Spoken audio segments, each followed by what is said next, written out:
Welcome, ladies and gentlemen, to the We Are Wrestling Podcasto. I am your host, Viral Viper, aka Viper Freeze, with my co-hosts, The Renegade Enigma. and we have a lot to talk about. Yes. News, speculation, theories. Not Austin because he doesn't have a first name, because Vince hates Austin. And it's a lot to get into. And we start here with the podcast. We've been talking about it for years. We need a third brand because you have WCW and WWE. I know people are like, wait, WCW doesn't exist anymore. WWE still exists, but AEW is the new WCW. And I know somebody's going to say, oh my God, WCW was whack. If you watched it in a certain period, you think it was whack, you're just bad. WCW was cool at a lot of good periods. Just relax. But there was also a third one called ECW. And WrestleMania, there was pictures that came out. And it was the owner of GCW with Stephanie McMahon. And I said, Renegade, what is this? What I think is happening? This is what I think is happening. And then we saw Allie Catch, and then we saw others at WrestleMania, and I was like, "Oh, they're just at WrestleMania." And then it comes out, and I seen it because a friend tweeted about it. It was like, WWE wants to buy Bloodsport. That's not cool. I'm like, wait, what the hell? And then I started reading little things about, oh, WWE is interested in Bloodsport because Brett Lauderdale, who's the owner of GCW, said that Stephanie asked about it. And I'm like, wait a minute, nope, stop the tape right there. Because what the fuck? Like, this is ECW all over again. Really, this is really ECW all over again. And I know somebody's like, what do you mean? ECW was never paid off by WWE. Do you really know the story of how WWE used to funnel money through ECW and funnel talent through ECW and all these little things through ECW? Do you know about that? Do you know about when WWE left TNN? They said, hey, you guys should pick up ECW. We're going over to USA. You pick up ECW. And ECW only lost because ECW basically galvanized and killed themselves. But WWE is paying GCW.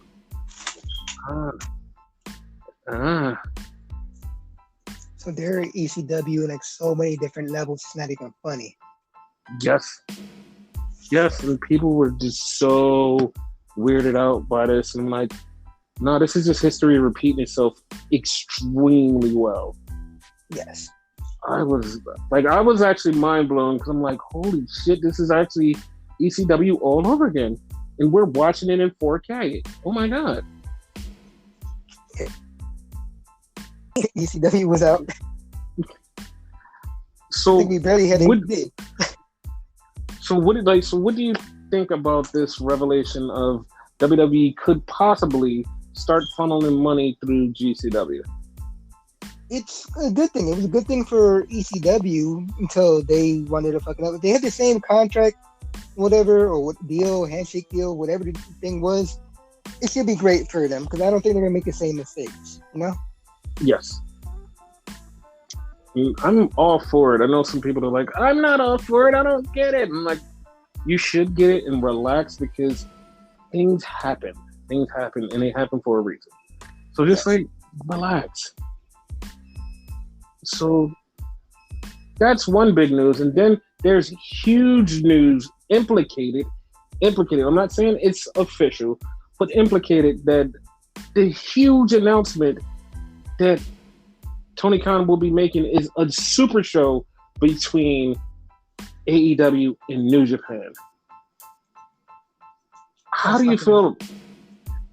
This is actually really crazy.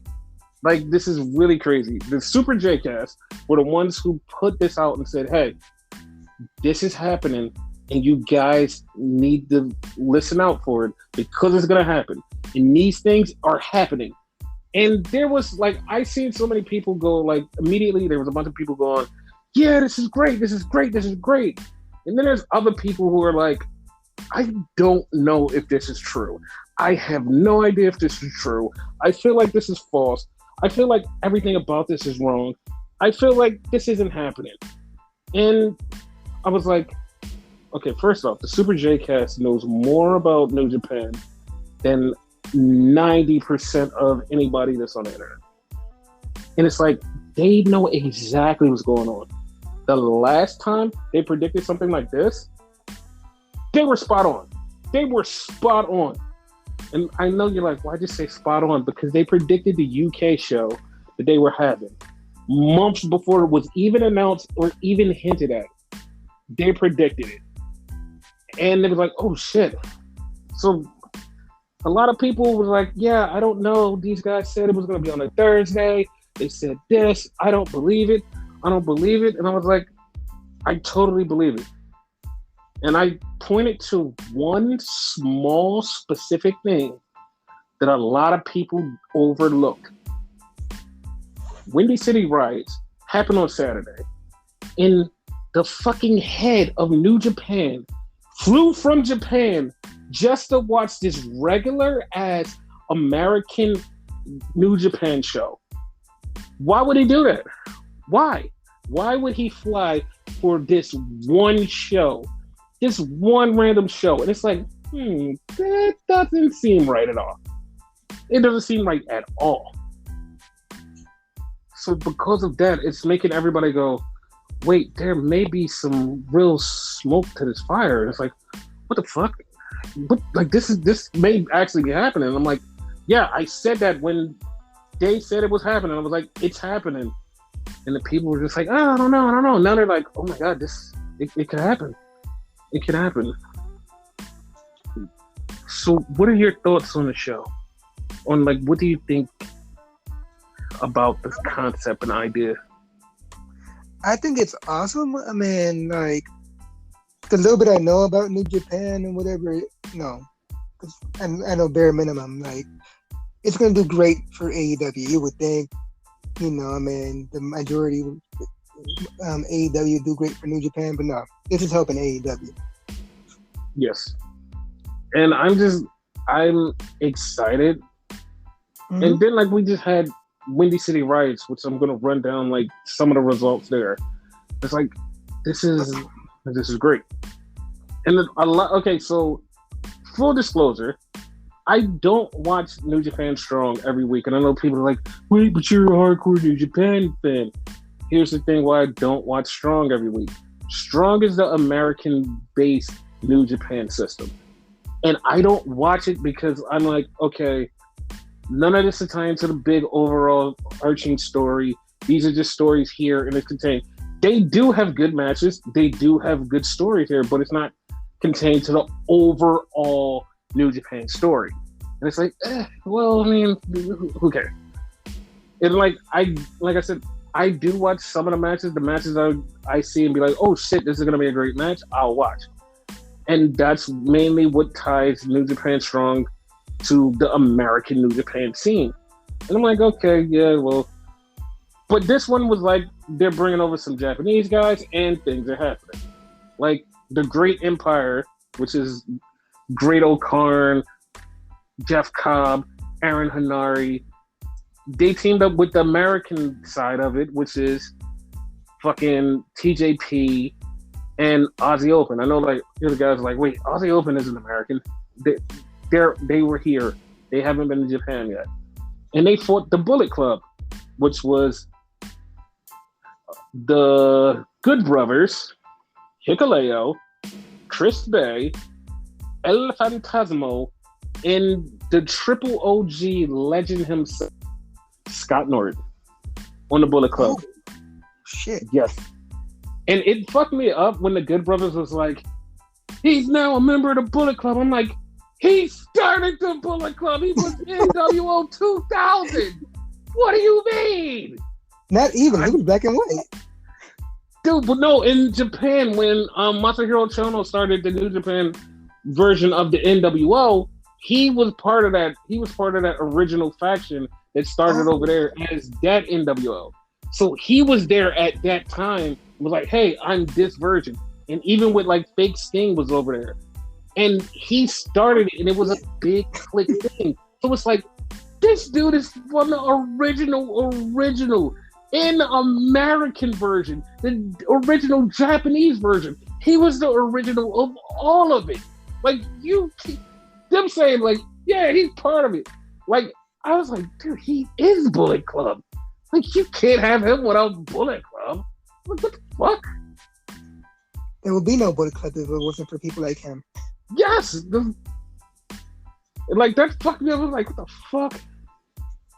And so, like, the IWGP champions are Great O'Khan and Cobb. And so they're fighting, and they're fighting against the Bullet Club, and they wind up fighting against the Good Brothers, and it's like, oh shit, that could be a tag team title match. And then it hits me, was like, oh, there should be a number 7 coming soon, because Renegade said this first, and I was like, yeah, that should happen. And like, I thought it was going to be farther away, like a couple months more longer down the line. Was like, yeah, this might happen. And then seeing them in the ring and realizing that they're still in America and they're going to be in America for a while, and the borders are opening up, and we're going to have this crossover show, that just led me to FTR versus the United Empire. Like, yeah, that's a thing. Holy shit. But also, I'm like, wait a minute, the Good Brothers are coming back to Japan because their contracts are running up in September, and they're out, and they're done with Impact. And it's like, oh shit, they're going to be going back to New Japan. More tag teams. Then I'm watching Ozzy Open just kick everybody's ass, and the crowd are fucking losing it. I'm like, oh shit, Ozzy Open's going over there. And then, like, the possibility FTR is going over there. It's like, holy shit, the tag team division is back. It's like, it's just opening up the floodgates of what New Japan like is, and it's just like was, and it's like, oh my god, this is gonna be great. This is gonna be great. That had me popping and just going, oh my god, that's so great. So we had other matches. We had fucking Jay White in his open challenge, USFJ open challenge, and everybody's sitting there waiting, and they're waiting. And they're like, oh, we want Cesaro, we want this person. And like, normally, like, somebody like this, people would have been let down. But this person is like so popular already. And I'm going to explain his backstory and why he's popular. And it was like, when it happened, it was like everybody popped. Because I originally had heard that this person was backstage. I'm like, oh, this is cool. Like, I thought, because like once I explained, you was like, oh, I understand why. But I was like, oh, that makes sense. And then all of a sudden, like, this video played, and it's Moxley, and Moxley just walking, and everybody's like, oh, Moxley, like, wait, you have a match with Ospreay later. What the fuck are you doing on screen? And then he just walks over to the camera and is like, what are you doing? He's like, why are you sitting there? He's like, get up, Shooter. It's your time. And everybody lost their shit because they're like, oh my god, it's Shooter. And so, to explain the story, when Moxley first went over to New Japan, he had a couple of matches. And one of the matches he had was against Shota Umino. And he beat the shit out of Shota. And, like, after the match, he picked him up and was like, okay, you're cool. And he was talking to him, and Shota was trying to sell him his name. And he's just like, I don't know, your name's Shooter now. And he just started calling him Shooter. And he kind of just, like, latched onto him. And then in the G1, Moxley had to have a tag partner. So he grabbed Shooter and said, you're my tag partner for the G1. So him and Shooter made like a bond, like a father and son bond.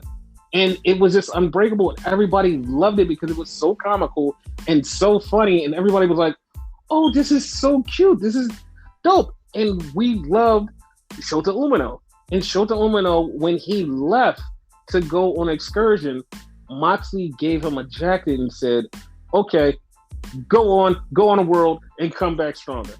He went over to the UK, he wrestled, he basically started calling himself Shooter, and he came back and he just looks like $1 million, and everybody just popped for him versus Jay White. he lost, but he put up a fucking great match, and it was like, oh, we just seen the beginning of a fucking star here. So yeah, that was a great thing. Awesome.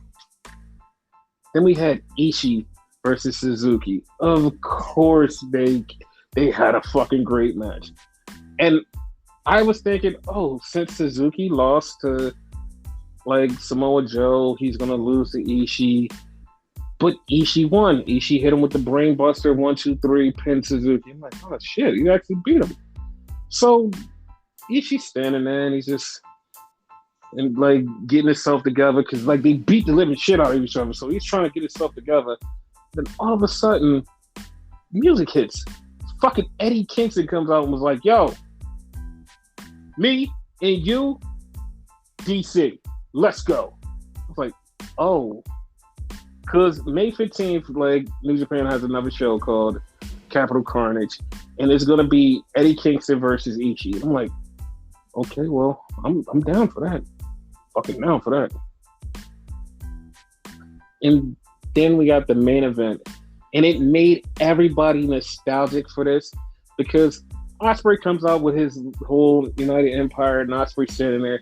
Ospreay's like, he just gets up on the turnbuckle and tells everybody to move. He's like, just move, get the fuck out of the way. Because he wants people to move because Moxley's going to come. So he's like, the fuck out of the way. He opens up the guardrail. He's like, come on. So all of a sudden, then Moxley's music hits. And I know people are like, oh yeah, his music hits. No. Not his first AEW music. Not his second AEW music. His New Japan music. His fucking New Japan music that is totally different than his regular music. And everybody was like, yes, we fucking miss that music. That music is fucking great. It starts off just like fucking the Joker's theme from The Dark Knight with that little eerie like skit of like a fucking guitar like with the knives playing over. It's like, it's just so good. The Death Rider theme is way better than any of his fucking AEW music, and you could debate with your moms because like there's no debating it. And they just start fighting in the outside.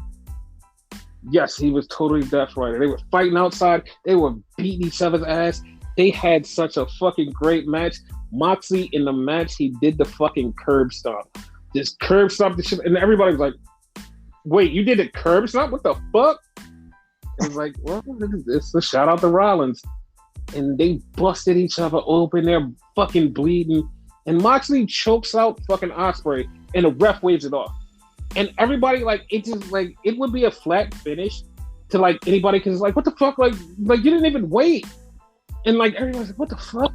And, like, half of the people that, like, don't fucking follow New Japan was like, like, why did you do that? And then, like, everybody that, like, was there and know the story of, like, Ospreay, that he thinks he's getting screwed, but he's actually doing the screwing to himself when the refs is like fucking stopping the match. Like, no, we gotta fucking stop the match. And that's like, that played into this story, which is playing into his whole fucking weird ass Ospreay conspiracy theory, which is actually fucking fun because it's like a storyline that's happening in matches and not backstage. So it's like, oh, this is fun. And so he wins, like, he loses, Ospreay's gone. Moxley's standing there, and Moxley just grabs the mic and just cuts this fucking crazy ass promo on Tanahashi. He said, "You've been ducking me for 3 years. You're a bitch. I'm gonna grab you by your fucking ponytail and beat the shit out of you." He's like, because New Japan has a new ace. And I was like, God damn, Moxley. I kind of don't like Tanahashi sometimes, but god damn, like fuck. So he called him out for DC. And the DC show, I already knew was going to be big because Okada's going to be there, Tanahashi's going to be there, and like a bunch of New Japan stars are going to be there. And it's going to be May. It's going to be in the middle of May. It's like, oh, okay, cool. That's fun. So everybody is like, all right, well, this card is looking nice, and nobody's thinking about the announcement on fucking Wednesday because that's going to happen June 23rd, like apparently. I'm kind of leaning more to the 25th or 26th. Like, I know that, like, the date could have been, like, a tentative date, but, like, I'm kind of thinking it's more to the weekend. Okay. Yeah. So yeah, that happened. So also we had other AEW wrestling. I said it twice because it was two shows. And boy, does one of the shows get real controversial. We'll talk about that too. But Rampage starts off with a trios match. The Blackpool Combat Club versus the Ass Boys. And Wheeler Yuta gets the win. Like, this match, like, I wasn't really into it because it just was kind of weird to me. And I know people are like, well, what wasn't for you? It was more of the Ass Boys than it was of the Blackpool Combat Club. Because it's like, it's a thing. But it was like, they were there, and it was like, it just was like some weird points in the match where like the Guns was like fucking up, and it's like, wait, well, I gotta, it's like, whatever. But like I said, Yuta gets the win, so that was a thing. Then we had fucking Butcher come out, murder, powerbomb the shit out of him, just to beef up for him and Wardlow on Wednesday. So I'm like, whatever. He's losing anyway, so. Yeah, then we get the fucking call out. We get the fucking call out from Dustin Rhodes. He says, I got one more in me, and I'm gonna tear the house down with you, CM Punk, on Wednesday. How do you feel about it? I mean, he said he basically said he has one more in him, so if you're gonna go out, might as well go out with quote unquote the best in the world. Have like a banger of a match. That thing can still go. Like, dare I say, like he can do a better job than Punk in this match. Because a lot of times he does like cruiserweight shit. Like, unbelievable how good like this man still is at his age. Yeah, he's gonna have a match. And then we have the Runaway. We found her. She's back. We have. He puts fucking pictures of fucking milk cartons and shit. You don't have to now because she's back. Ruby Soho. She's back and she fought Robin Renegade. So Robin Renegade is beating up Ruby. Then Ruby just destroys her. And all of a sudden, Robin falls out and she rolls onto the ring. And Charlotte pops up on the other side. Charlotte Renegade, which is her twin sister. So they try to pull twin magic, but for some reason, fucking Ruby hits the riot kick on Charlotte, and Charlotte rolls the fuck out and switches with fucking Robin again. Robin comes in, Ruby's like, wait, what? And Ruby hits her, and then she does the riot kick, and then she does this fucking, like, it kind of was like the fucking Bray Wyatt finisher. The Sister Abigail, kind of, because that's what it looked like. And I'm like, okay. I'm like, okay. And Ruby gets the win. And then Ruby was like, wait, there's two of you? What the fuck is going on? Oh my God. And everybody was like, oh my God, they pulled twin magic. I can't believe they pulled twin magic. And I'm just like, guys, there's not many twins that pull twin magic. The fuck do you mean? Everybody was into their own damn show. Like, nobody remembers like twin magic, and everybody's like, oh my God, twin magic. I've never. And it's like, wait, what? Like, the Bellas perfected twin magic. Like, yeah. What the fuck? I was so baffled. But like, no, but I mean, like, did they not know that they were twins? Like, everybody's so fucking surprised. Like, no, they're surprised because they pulled twin magic, which, like, I don't know why they didn't think that would happen. So then we had the main event, the Texas street fight. And immediately when this happened, I had so many questions. And I know people are going to be like, what the fuck? Like, what do you have questions for? And, like, this is going to be questions that, like, you people are just going to, like, laugh at and just be like serious, but I have to ask Renegade like a couple of these questions. Okay. So it's Hangman Page versus Adam Cole. Baby. So here's the thing, right? Mm-hmm. You and me both know both of these guys. Like, yeah. I was watching this match and watching both of them be angry, and I'm like, how does this work? Like, one of you is just like feels like you're just a real fucking Canadian and just like the nicest human being on fucking planet Earth, and the other is just as nice. But like, I feel like, how do you pretend to be angry when you two are just like probably just like the nicest people in the world? How? Like, I'm looking at this and I'm watching them be angry at each other. I'm like, okay, yeah, you guys are like doing this, but like, how can they do this? How can they do this? How? I feel like this, as far as their niceness, they're basically Peter Parker and Ben Riley. One's real, the other one's a clone. They're the exact same person.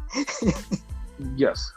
Like, how the hell? Like, they were bad, but they're good.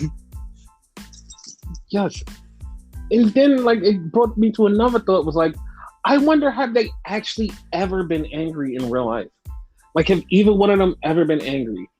Because, like, I don't feel like they have. I'm like, nah, these two just together nice. Like, I don't believe they have. There's people like that. Yeah, and like that's what was fucking me up in this match, because I'm like, wait, have these guys ever been angry? What the fuck? Guaranteed they apologize to each other after this match. Oh, 100%. They probably apologized like 1,000 times. Like, this match was really good. It was a couple spots in there that like made me go like, what the fuck? Because like they were battling in the crowd, and then all of a sudden, because like Adam had on like, okay, Cole had on regular clothes, and they're fighting, and all of a sudden, like, they're coming down the steps, and the referee is with Hangman. So Hangman looks, and Hangman goes, "Where'd he go?" I'm like, wait, what the fuck? Where did he go? And like the referee looked around too, was like, I don't know what the fuck. There he is right there. And the funny part was like, he wasn't hiding. He just was standing there, but because he had on regular clothes, he blended in with the crowd. He literally was like trying to get his breath against the wall. Nobody was near him, but they thought he was just a regular fucking person. So it's like, oh, there he is right there. What the fuck? What's the camouflage? Yo, I was so fucked up because at first I was like, how the fuck did y'all lose him? But at the same time, when I looked at him, I was like, that's just a regular dude in the fucking crowd. He's like, no, he's right there. This shit is hilarious. Like, they did a spot where they busted each other open, and it was crazy. And then we got to the finish where fucking Hangman put a crown of barbed wire on Adam Cole's head and hit him with the Deadeye.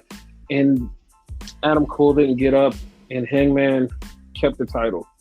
Now, this was very controversial to some people, and they literally lost their shit because they were like, oh my God, I can't believe they did the Crown of Thorns on Good Friday. This is, I'm clutching my pearls. Oh my God. And it's like, are you fucking kidding me? Like, is this actually, like, are we having this conversation?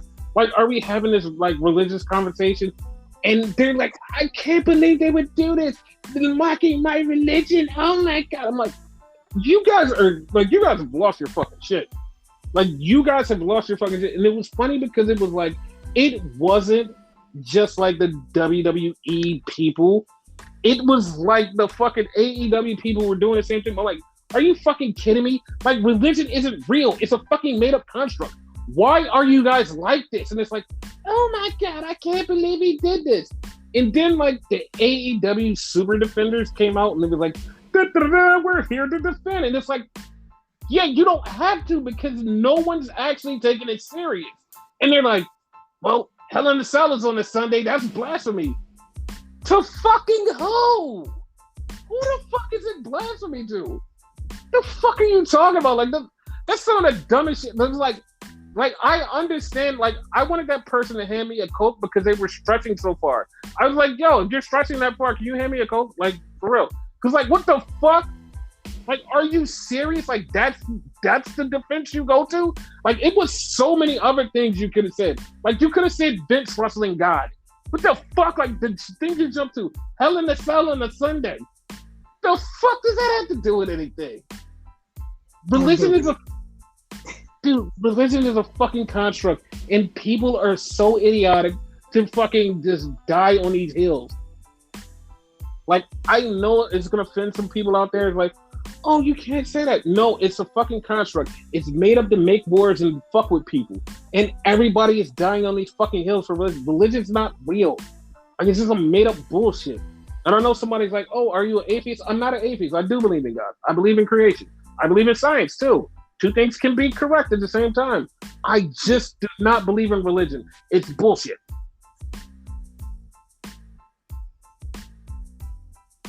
So what say you? It didn't bother me per se. You know what I mean? Like, I'm like religion adjacent. You know what I mean? Mm-hmm. Because like I'm right there with you. Like it is a construct and whatever. At the same time, like my confusion is like I believe. You know what I mean? Like so, my mind frame on that is weird. Anyhow, I'm more on the side like the people defending AEW, whatever. Shut the fuck up and just let the people bitch. Like let them bitch. Let them like get their feelings out and leave it alone. Like you just cried there in the corner. Like it wasn't no big deal. It's not the first time that this has happened. Like this happened in ECW, as we mentioned before. Yes. Sandman and I want to say Raven, was it? Or was it Tommy Dreamer at Raven? No, the Sandman and Raven thing was the crown of barbed wire. The Dreamer and Raven thing was Raven putting Dreamer on a cross and Kurt Angle being in the back at that time and saying, yo, this goes against my religion. I'm leaving. I'm fucking leaving. Because he was going to wrestle in regular ECW back then. And he was like, no, this is too far. I'm leaving. And it was like, okay, well, you're leaving. Fine, whatever. But that's what it was. Like, this shit has been happening for years. Like, it doesn't...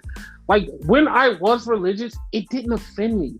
Because I knew it's not like, oh, this is going against God. None of this offended me. Like, it doesn't do that. Like, I don't understand people. Not to be too much into it and whatever, but like if you sin, that's not gonna like affect me enough like that. You know what I mean? That's on you. And like whatever the rules state, if there is rules, whatever, right? That's on you. It's not gonna affect me whatsoever. Mm-hmm. So like, why feel the need to fucking defend like shit on them for, you know what I mean, their beliefs? Let them believe whatever the hell they. It doesn't bother me. I don't care. That's what bothered me about the whole situation. It didn't bother me because it didn't come across like, oh my god, they sacrificed him, or like, oh my god, they're mocking him because they put a, like, who cares? Like, who cares? Like, I don't, like, it's not like, and like it started this whole religious debate and it's like still going on and it's like, who gives a shit? Shut the fuck up. Like, if you don't believe or whatever, like, that, like, it's fine. But if you're just, like, defending this because, like, it's your beliefs and you would go to the death for this, you're one of those crazy people that, like, start wars for, like, religion. It's like, no, that's not what's happening. Like, people are actually going to realize, like, they died at, like, oh, shit, and, like, God's self, because we just killed a bunch of people pretending it's for God. And it's not for God. It's just... It's like, the fuck? All of a sudden, he's going to be like... Or she's going to be like... Or they're going to be like... Dude, the fuck? I literally just said go live. Just be human and just have fun and enjoy. This is a short existence I'm giving you. What are you doing? Like, why did you do this? Why did you add me into the conversation? Like, I was having fun up here creating new shit, and you're just like, why? It's like, yeah, it's like you just add me. I'm up here doing other shit. Stop. Hello. But yeah, that was AEW night 1 of 2. Night 1. Yes. Because more controversy.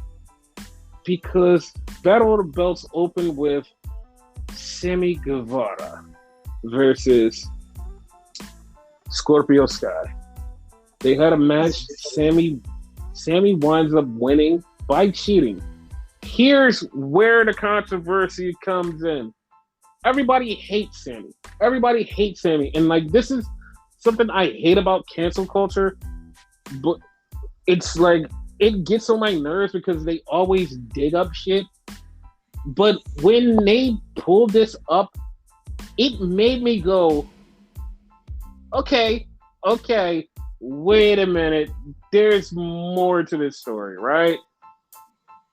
Because, like, people found the old clip and, like, I, like, 100% am like, I'm not sure if this is real.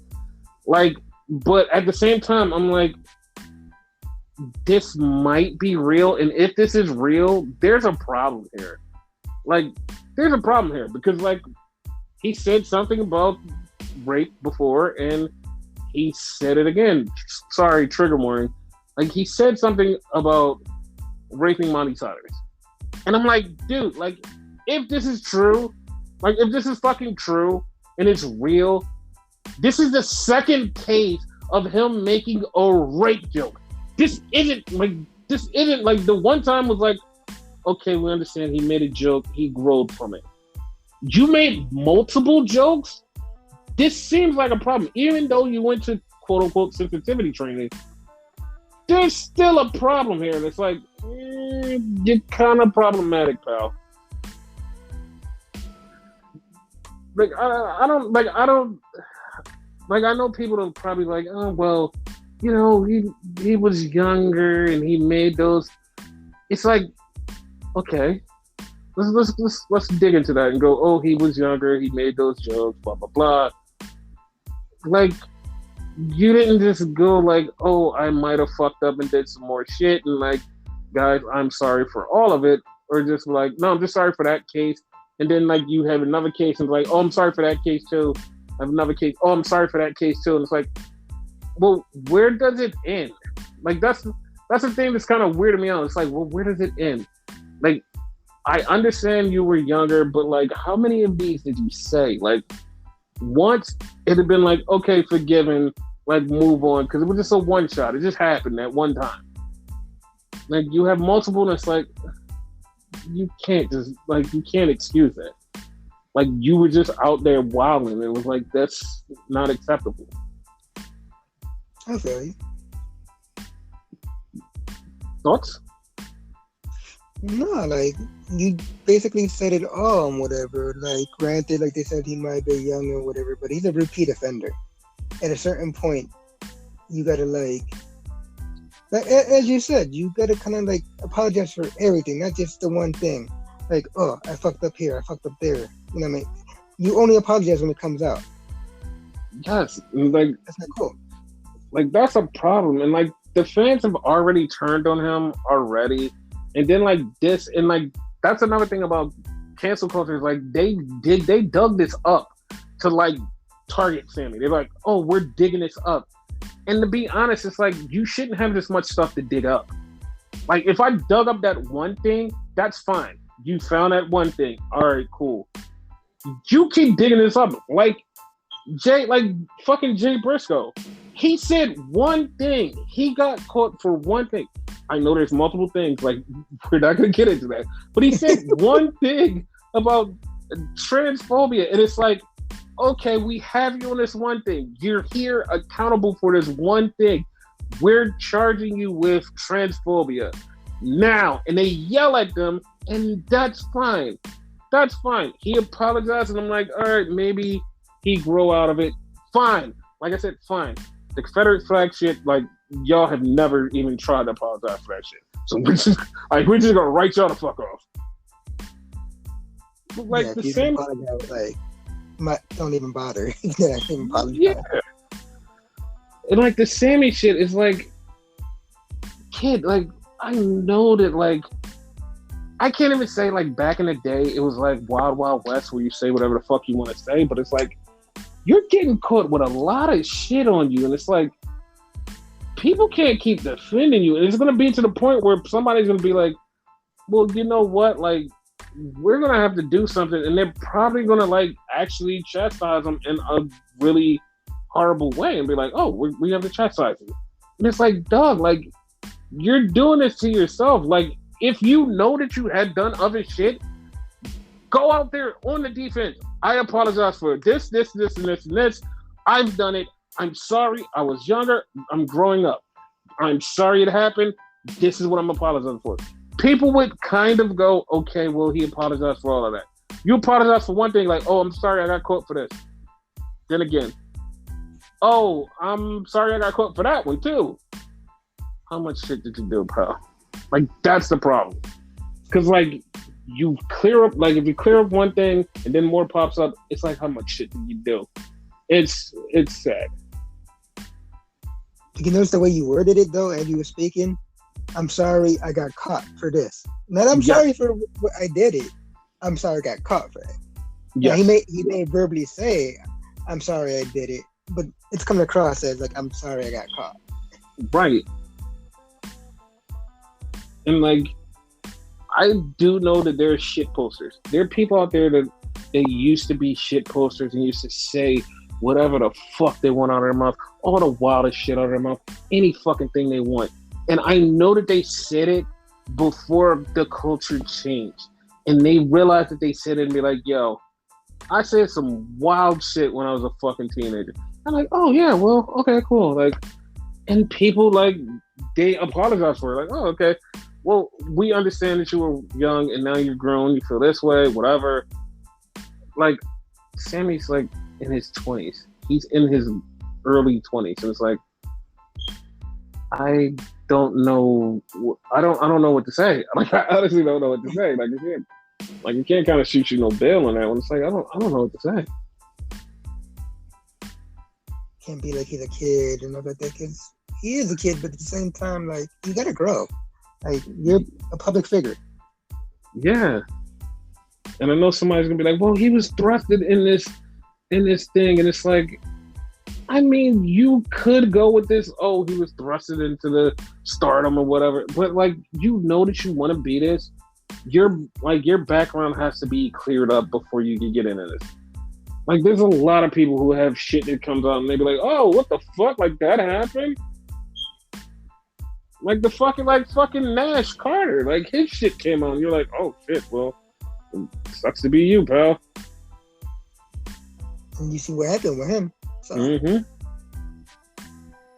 But yeah, we spent way too much time on this Sammy shit. But, like, he's the new champion, and nobody is actually happy. Nobody from AEW is happy. Like, I don't understand. Like, he did this and nobody's happy. Like, none of the fans are like, oh my God, yeah, Sammy got this. And it's like, no. And, like, I know somebody who's, like, a super diehard Sammy fan and was like, yo, I can't even shoot him no bail now. And I was like, damn, like, this is, like, he's really, like, people really don't fuck with him. I was a Sammy fan at one point, and, like, I can't. You know, man. And, like, all that aside, like, because you know I can separate the art and the artist, right? Mm-hmm. I don't like the art anymore. Excuse me. I don't like the art anymore. You know, man. Like, they need to separate him and Ty. I don't like it. I don't like none of that. Yeah, because, like, it's like one thing when it's Sammy and you can kind of, like, tolerate him and, like, all right. This whole him and Ty thing, like, immediately, like, soon as they, like, won the title, they just start making out. And it's like, the fuck is that? Like, why are you doing this? Like, it's like, I don't understand. Like, I don't understand. And everybody immediately, like, soon as he wins, boo. And they just start booing. Especially when him and her start kissing. It's like, come on, man. It's nasty. It's filthy. And he's the Pope. What the hell? Exactly. So then we get, for the ROH World Title, Dalton Castle versus John Gresham. Also, Dalton Castle had the boys, so that was a thing. I was actually happy to see those guys. So okay, so this has actually been like a little talk online where I want you to actually weigh in on this. Okay. Dalton Castle and Jonathan Gresham have never been on AEW television. This is their first time on AEW television for the Ring of Honor title.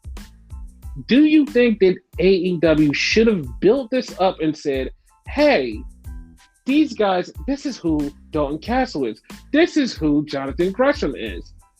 Like, especially to the AEW fans who have no fucking idea who these guys are. So should they have said this?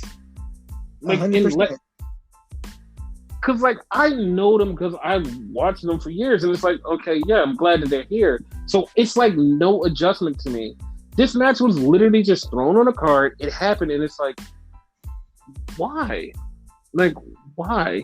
Like, why not build it up and make people understand, like, oh, this is who they are. These are Ring of Honor people. They've wrestled here. Here's a background. Like, they didn't even show their fucking, like, past tapes or anything. They just said, oh, at Supercard of Honor, Jonathan Gresham became the super champion. Hey. And it's like, well, what about Dalton Castle? Like, what about that? Like, what, like, and then throughout that, they're talking about the fucking storyline with fucking Jay Lethal and Sanjay Dutt. I'm like, dude, this is a title match. Give this some credit and tell people who these people are. No. We're gonna talk about all the AEW stuff that's happening. It's like, well, what the fuck is Ring of Honor doing here? Like, this came across just so ass backwards to me. And I was like, yo, this is some shit WWE would do. And like, you would be like, oh, what the fuck? Like they bring up the fucking NXT champion and throw it on fucking Raw, and like, the fuck is this? Like, what the fuck is this? Like, that's exactly what it is.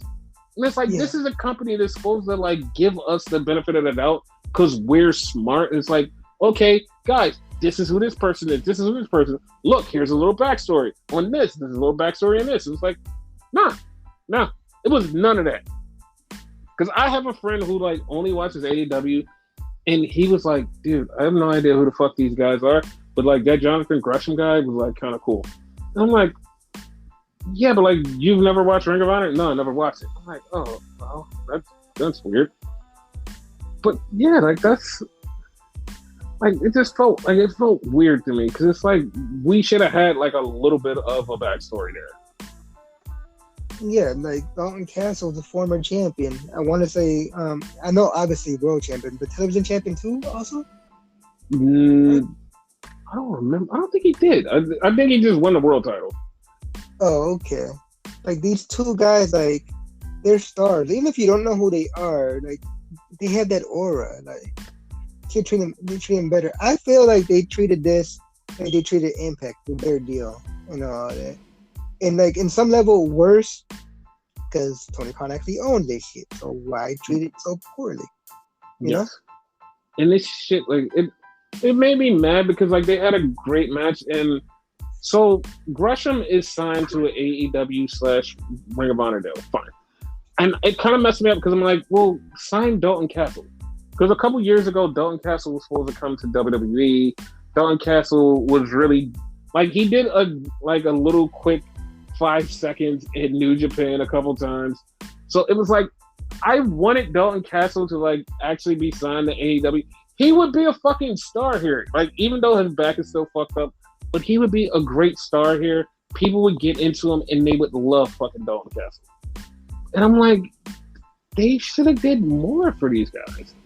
And then the thing that fucked me up was Gresham gets the win, and it's like, okay. Then all of a sudden, here comes Jay Lethal. Like, I'm not even joking. Gresham gets the win. It's over. And they didn't even play his music. They played Jay Lethal's music. And Jay Lethal comes down to Jay Lethal, Sanjay Dutt, and the big tall dude. They beat up the boys. They beat up Dalton Castle. Then they beat up Gresham. And then Lee Moriarty comes. They beat up Lee Moriarty. They beat up fucking Matt Sydal. Samoa Joe comes out and runs them off. And it's like, dude, I felt like this was only here to like further that storyline. Nothing else mattered. It was just to further that storyline. was like, this makes me so. Yeah, that makes me so fucking sick. And it's like, yeah, we brought Ring of Honor. We're gonna treat it right. Dog, like this is how you treat Ring of Honor. Like you're really dishonoring Ring of Honor. It's like, dude, this is so piece of shit, dude. I didn't like it at all. Like I didn't like it at all. But like I said, moving on. Then we had the main match itself I did like though. Yeah. Dare I say it was like the best match of the night, in my opinion. Yeah, it was actually. Because the Thunder Rosa and Nyla Rose match was like, it wasn't as cool as it could have been, but it's just like, it was there. And Nyla Rose lost and Thunder Rosa kept the title. And like, yeah, I mean, it is what it is. Question for you about this match. Answer for me. Because I felt this. Did it feel rushed to you? Because the ending felt rushed. Like yeah, it did. 1, 2, 3, we're done. Yeah, it did. It like it wasn't like fleshed out. It was just like, what the fuck? Like, how do we get here? Cause like I was watching because you know me. Like sometimes I look down and whatever. I was literally watching, and I still don't know how the hell Thunder Rosa pinned her. It was like a quick rolled up pin, and it was like, what the fuck? Yeah, like it fucking like, confused the shit out of me. Fast count and everything. Like 1, 2, 3. What the fuck? Yeah, I was like, what the fuck? Like, it's so weird.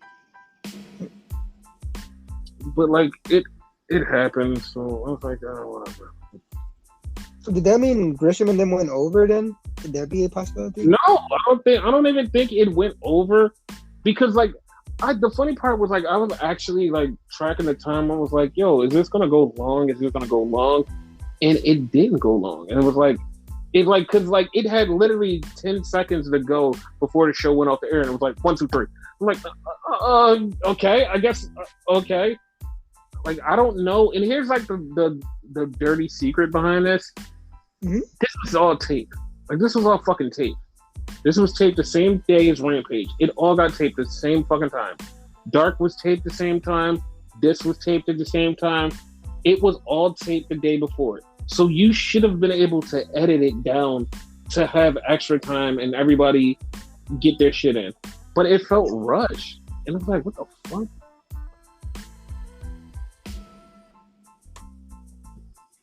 I guess it's rushed by design, in other words. So, like they purposely did that. Yeah, I guess.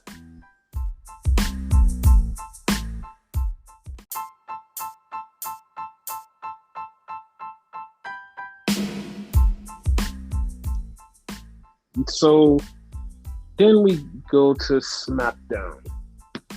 And we open up with Randy Orton and Riddle. And I know somebody's like, wait, what the fuck? This is SmackDown. This isn't Raw. Yeah, they were on SmackDown to answer their challenge. I was like, okay, well, that's the thing. I'm not against it, but it's like, okay, that's the thing. Usos come out and the Usos start talking shit. And so this, like, I'm not even lying. A lot of people immediately after this promo was like, oh shit, because Randy was like getting mad because the Usos was talking shit, and Randy grabbed the mic and cut like this fucking hell of a promo. Like fucking Riddle fucking lost it. Randy was going over, and Randy, like this was one of Randy's best promos his whole entire career. And it was like, oh my god, like this is Randy Orton, and everybody was like, yo, we need to put respect on Randy's name because Randy is so good. And like, I was like, you know what? Randy is actually good. And I have a funny story, and like when I like not a funny story, but a story that like ties into Randy, but at the same time, like gives everybody something to think about. Because Randy, like he killed this promo, and then everybody's talking about how Randy is like this great wrestler and he's the greatest person. And everybody always says Randy, if you built Randy from the ground up, Randy is the stereotypical professional wrestler. He is the definition of what you would call a professional wrestler. So here's the thing. So Jay White had an interview with Renee Paquette, and he couldn't think of anybody to wrestle, so he randomly said fucking Randy Orton. He would wrestle Randy Orton. Here's why I literally fucking in my mind was like, oh my god, this is why he said it. But at the same time, he didn't know anybody to say, so he just randomly said Randy. And you want to know why he said Randy? Why? Because of the thing I just mentioned, how Randy Orton is built from the ground up. Everybody says he is the professional wrestler. He is what a professional wrestler should be. And the reason I say that is because I looked at Jay White today and said, oh my God, if you took Jay from ground up, Jay would be the professional wrestler. He would be the perfect professional wrestler. And it's like, wait a minute. They're both complete persons of wrestling, like have the complete everything. Moveset, mic skills, look, the voice, everything, the presence. They have everything. Both of them exactly the same. It's like, oh, they're basically mirror images of each other. Jay's just a younger version of Randy. Yeah. Like, oh shit. Like that actually fucked me up because I'm like, damn, like they're both like the fucking professional wrestler. Like that's it. So like, yeah, that was my only critique from that. Okay. So then we go backstage and we see Sasha and Naomi, and then here comes Liv and Rhea, and they're talking, and Rhea says, "All right, Naomi, me and you out there tonight." And I didn't expect this match to be what this match was. I did not. Like, I literally came to this match and be like, all right, this is going to be like a 5-minute match. Like, it's going to be like a throwaway, whatever. Who cares? Like, who cares? This match was fucking awesome. Like, I was like, hold up. I'm like, hold up. Naomi and fucking Rhea are going in. They're beating the shit out of each other. It's like, holy shit. Like, wait, hold up. Wait. Like, this is good counters, slams, like punches. It's like, wait, hold up. This is really good. This isn't just like a throwaway. This is really good. What? I thought they fucked each other up for real at one point. Yeah, it was like, oh my God. And Rhea beat Naomi in like I said, this was like a 15-minute match. It was like, oh shit, like this was really fucking good. So I was at a loss for words, like honestly, like oh shit. But this yeah, like pay-per-view caliber, if anything. Yeah, and like that's why I was like, oh, holy shit, they let Naomi and Rhea go, like they let them fucking go. I'm like, holy shit. So then we had Happy Cabron, and he's backstage, and he's like, yeah, I'm glad that fucking Madcap Moss is gone. I didn't need him. So then we see Drew Gulak, who is only being used for a segment later. That's why they used him in this segment. So he interviews Madcap Moss, and Madcap Moss makes a fucking joke about the Lothario's kiss cam, and they should kiss my ass. I'm like, oh god, his jokes are even worse. How about that? Like, what the fuck? You would think he left the dude and it'll get better. Right? I was like, god damn it. So we have Madcap Moss versus fucking Humberto Carrillo. So they're having a match. And of course Madcap wins, even with like cheating from Angel. Madcap wins. So after the match, Angel's like, what the hell, man? You lose. What'd you lose? And immediately the fucking internet, because internet culture goes, oh, they're breaking up the Lotharios. I'm like, dude, he's just mad at him. So next week he's gonna try to face Madcap, and then he's gonna lose and be like, see, you lose too. Yeah. Basically. So then we get Drew Gulak coming backstage and asking Adam Pearce, how did I do? But he interrupts Charlotte. And Charlotte's like, hey, since you want to be an interviewer, why don't you come out here and interview me, and then I'll give you a review in the ring. And I'm like, oh God. So You see that shit coming a mile away. yeah, so Drew comes out and having an interview, and Charlotte gets mad, and Charlotte decides to tell Natty to go screw herself because Charlotte does the figure 8 in 7-inch heels. And I'm like, are you guys just like, you guys are not normal. Like, you guys are not normal. She puts Drew in the figure 8 in 7-inch heels. Not normal at all. Nope. After we just started, like, we gave fucking Natty praise. Like, yeah, she was like, checkmate. Yeah, I was like, okay, dude. Like, that was crazy. So Drew tapped out, and now everybody's like, oh, Drew looks weak. Oh, this sucks. Blah, blah, blah, blah, blah, blah, blah, blah. So yeah, whatever. We had a group. It's a girl. He's not gonna hit a girl. Like, what the fuck? This is not fucking like GCW or fucking AEW, because AEW would probably do that too. Like, the guy would hit the girl. He's not gonna hit her because he could have straight up punched her. Yes, but here's the counterpoint of misogyny. You know why it feels bad, because everybody is saying that because they think girls are inferior to men. That's the reasoning. Because they're misogynists. Like, fuck this. Women aren't that strong. That shouldn't happen. It's kind of damned if you do, damned if you don't situation. Yeah. Because if he would have hit her, they still would have bitched. So.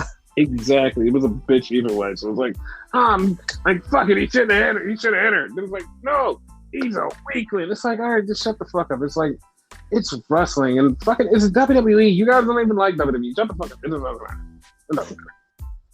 Because if it was me, I would not have hit her. Not being misogynistic, I just would have hit her. Like, feel like I have respect. You know what I mean? Yeah. So then we had Drew McIntyre versus Samuel Zayn. And they're having this match, and Sammy runs again. He runs, so now he's gone. He loses by countout. Drew runs after him. So now it's like, okay, next time you can't run away. We're gonna have a match where you can't run away. It's like, falls count anywhere. Okay, well, he's fucked. What's the point? It's just something for Drew to do for a while, and also Sammy to do. Like, Sammy's gonna use this funny.